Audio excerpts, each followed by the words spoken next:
Hello there. Hey. I'm getting a little aggressive with my throwing the ball in the air. That's for you, Ariana. Yeah. Ariana puts our videos together for us. Okay. Welcome to episode, 14 of the Dodgeball Marketing Podcast. Yes. Hope you're doing well. Thank you for listening or watching if you're watching on video. I'm Michael.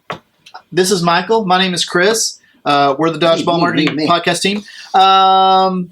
We're going to talk today about something a little different. Yeah. How to do, I'm going to read the title. Yeah. How to do great SEO when your primary objective is to serve an existing audience. Yes. So, Michael, when we talk about SEO and marketing, we're always in this world of lead gen, but there's a whole other audience of people we should be helping. Yes. So we're going to talk about that today. Now, this is mainly applicable to what we would call B2B businesses with a small number of customers. Yes. So think about... Which about... is a lot of who we work with. Exactly. So this would be like a hospital holding company. Yep.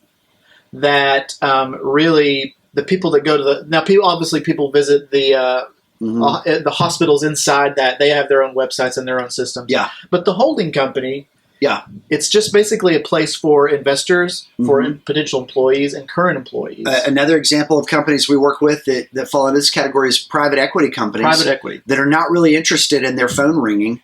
Yeah. But they want to make sure that if they have a conversation with somebody and they want that person to reach out to them, that they're able to find their website on the internet. Yeah, because they know they have a list of 100 potential customers. Yeah. There are businesses like that. These are the 100 customers, and we're going to make a crap ton of money on each of them if we land them. Yeah. We've got them in a spreadsheet. We've got so you don't really need lead gen. You know who they are. You're going to go after them. But you don't want to come across poorly online with not managing and having a competent online presence. Yeah. So let's get started on things you can do if your website exists in that category of not necessarily lead gen, but wanting to have competence and professionalism and findability to a smaller number of people who already know you. Yeah, and actually one more thing by way of introduction is a good exercise to do as you're getting into this is to make a list of who your audiences are and to determine determine where they are on a spectrum from internal to external. Yeah. So think of the spectrum this way. If lead generation is an area of activity that you want to have happen with your website or your online presence, that's a purely external focused. Right. You're trying to find somebody who doesn't know you. And then on the other end, you might have an intranet. You might have, heck, even a password protected website that is just 100% by definition internal audience. Well, guess what? There are a lot of audiences that are between those 2 points. Business partners, investors, employees, all those are different groups, and job seekers. That was the one I was looking for. Yeah. Job seekers are not necessarily a purely outside audience, but they're somewhere near the end of the spectrum around new customers. Right. So a lot of times a job seeker is the only external audience that a company has, and that's okay. Yeah. Next thing you can do when you're looking at your website for serving existing audiences is a weather report on change in search engines. Yeah, this is item number 1. So here's what we're saying. So so let's get into the items. Item number 1, an SEO weather report every month for your business. What this means is have either an agency like us or a designated person in your organization, if you do this internally, who every month is able to identify and articulate what has changed in the outside landscape of online marketing and how it impacts your business. We didn't make this up. I know I saw this on Twitter, got this from somebody, but we call it an SEO weather report. And Chris, in 2021, GoEps is going to be producing one of these every month and publishing it on dodgeballseo.com. Okay. So I just announced that. So we're going to be publishing a monthly weather report. So you can use ours. But what this is just taking responsibility for knowing what's happening out there. You don't have to, you have to know a little bit about SEO. And I would say that there are not a lot of good resources out there for what I'm describing. So we're going to try to fill that gap. We find that a lot of the SEO information that's out there, search engine optimization information that's out there, is way too technical, way too detailed, and isn't boiled down to what does it mean to me? It's really more for practitioners. For the practitioner, yeah. And so what we're going to be doing starting January 21 is publishing a monthly statement of, hey, here are the 3 things that happened this month with, Bert at Google, with changes in the search engine results page at Google, just the top 3 things probably, and then here's what you need to do about it. Yeah. So number 1, monthly weather report. Yeah. Number 2, scan your site and correct errors and missed opportunities. So there are various tools out there that you can scan your site for both missed opportunities and technical errors that might exist. We like SEMrush. I know you use SEMrush a lot. Yep. I use SEMrush. We've used Raven Tools a lot in the past. Shout out to Nashville-born Raven Tools. Raven Tools is good, but it's good to have. So what, Michael, give me a couple things that this might unearth from a technical errors perspective. So this is a good basic thing to have happen. You're not trying to be the biggest and the best in the world in search engines. You just want to make sure that you're not broken. It's getting your oil changed. This is the scan of the website that's going to tell you, hey, you got 5 broken links. Hey, we found a page with a broken image. You've got a meta description on 15 different pages that is character for character the same text. Why do you have 15 pages with the same description? They're probably different. Make those descriptions unique. You've got 5 pages that have content that's so small that search engines don't even know that they've got a confident handle on what that page is about. They're below the minimum content. Yep. These are things that a scanning tool can pick up. Do it once a month. And again, if this isn't something you're doing in-house, check in with us. We do this stuff every day for people. This is the kind of stuff we do so you can check in and get help. Yeah, and I look at this as changing your oil. Yeah. You miss one oil change, it's probably not a big deal. Yeah. But you miss enough of them, you're going to have real problems with your engine. Right. So that's right. That's basically what the scan site is. Michael, you got the next one here. It's about content production. Yeah. We this is pretty short, but don't let your content production ever grind to a halt. A lot of companies use their blog post and their content areas on their website as like news or media or press as a place to go and put something, sort of a dumping ground when they have something to say. We actually recommend for any website, if you just want to be discoverable on the internet, you need to be sending a signal to search engines that your website's changing. Your blog, and even teasing that blog content on your homepage with little introductory blocks of new posts, is a good way to signal search engines, hey, we're alive and kicking. We're not a 10-year-old website that's not relevant and staying up to date, but no, we're fresh and up to date. I recommend having an editorial schedule where you're planning 12 months at a time, a minimum of 2 new pages of content, whether it's blog or other types of content per month. So don't ever let that content production grind to a halt. And those would be pages with a minimum of, say, 500 words hitting, at least one every couple of weeks. Yeah, it's important to create that freshness. The next one here is know your Search Console data and how often you're being indexed. So Google has a tool called Google Search Console. Yep. And if you own a website, you can install this tool. And it's really your information feedback from Google that tells you if you have any indexing problems and how often your site is getting indexed, among other things that it can tell you. So you really want to go in and make sure that the content that you're producing, updates that you're doing, are actually getting indexed, because it doesn't really help you at all if it's not getting indexed. So there's this is really outside my area of expertise, but there's a lot of things that can hurt your indexing. Technical problems with the page where Google will choose not to index a page, right, and things like that. So, Michael, you might want to add more to this. But I'll add a couple of things.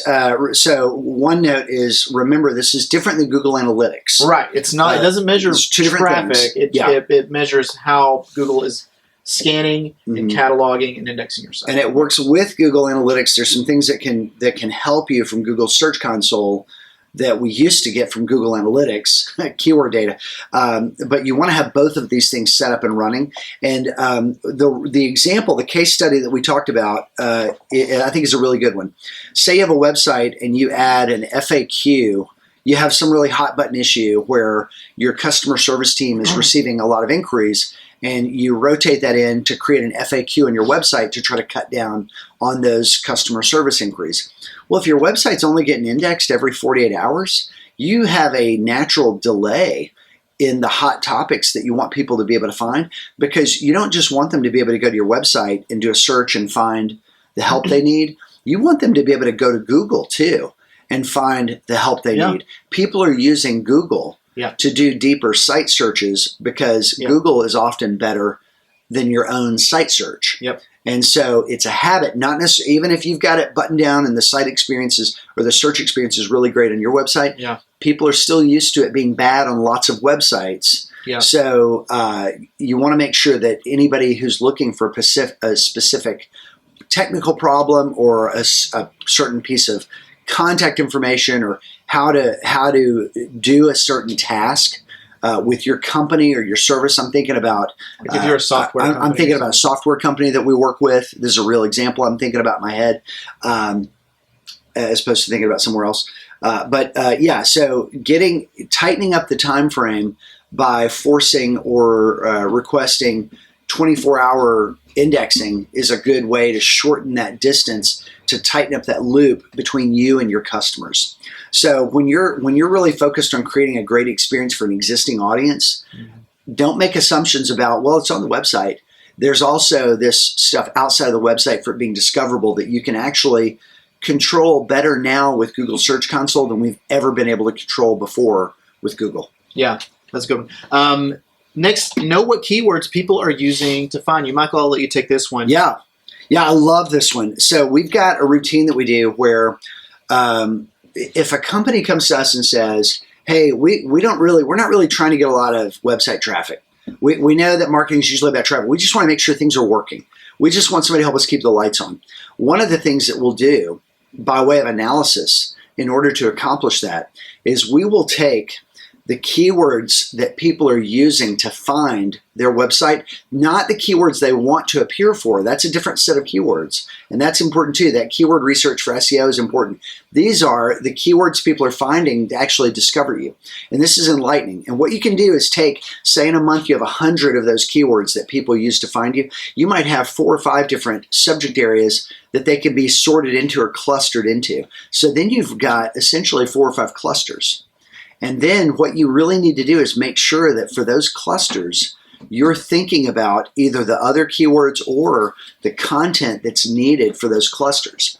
What happens when you go through this exercise is you inevitably find a cluster that you're underserving in terms of having adequate content on your website. So when you know what the clusters are, these are essentially either your audiences or clusters of your subject matter or a hybrid of those two categories of clusters. People are looking for us for this. We need people to be able to find information on this. There may be 4 or 5 of these things that are just perennial topics that you need to be really discoverable for.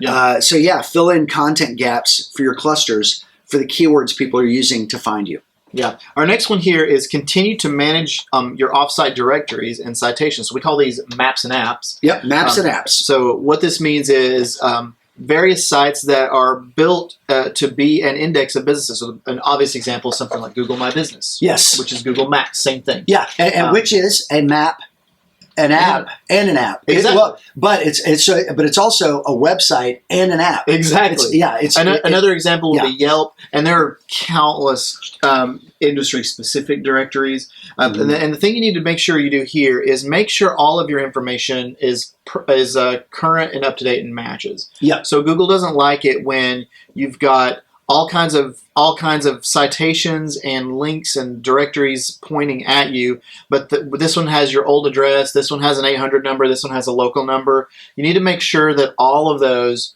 are matching and uniform. Yep. Right? Is that? Yep. Same business hours, street address, stated service area, what types of services you offer at your physical location. Is it walk-in or virtual only? All those different things. And if you need help on this, just check in with us. Yeah, and that's kind of just a typical like website help thing that you can undergo at a regular interval. Just keep track of all your citations. It's good SEO if you're doing lead generation, but if we're on this spectrum, this end of the spectrum where we're trying to nurture an existing known audience, it's a good factor in professionalism. Yeah. And last one here, Michael, is use best practices for user experience and heat maps. Yeah. So this is pretty cool. So what do we mean by heat maps and user experience? Yeah. So, and we're not talking about simulated heat maps. It's really important to use real data, but there are a number of different tools that we use. And like everything we do, check in with us if you need help on this, because this is what we do. But you can actually install software on your website that will look at how users are interacting with your site and help you understand where they're going and essentially where they're clicking and moving around on each page, and it's presented in the form of a heat map, an area it's a graphic that's red and hot in certain places, or dark and blue in certain areas to say, no, nobody's looking at this. Hotjar, you can check Hotjar is probably that's one of the most popular and pretty affordable. Yep. And so you'll see a lot of focus on faces, but also it shows us people are looking for phone numbers. Like if they're going to header, footer, or it's like they're just looking for a phone number. Let's put the phone number in the header. You can see click maps. So what you might find is if you have an element that looks too much like a button, you might see that a lot of people are trying to click it. And aren't being successful at getting where they want to go. So you see a lot of things, and you can even do screen capture records. Mm-hmm. So you can record actually real live sessions on how people are interacting with, and so you can see them maybe get frustrated because they're looking for something and they can't fiid it, and then they eventually go to the search bar. Right. A lot of times the last resort. The search bar is the last resort. So how often people go to the search bar is a lot of times if they click around and then go to the search bar, you can see what they search for and go, oh, we need to make that more findable. Yeah. So all kinds of things are really interesting things you can find by observing how people interact with your site. So that's great for obviously if you got an existing set of customers, you want to make the experience for them as fluid and as friction free as possible. So hotjar.com is a great resource for that. Yep.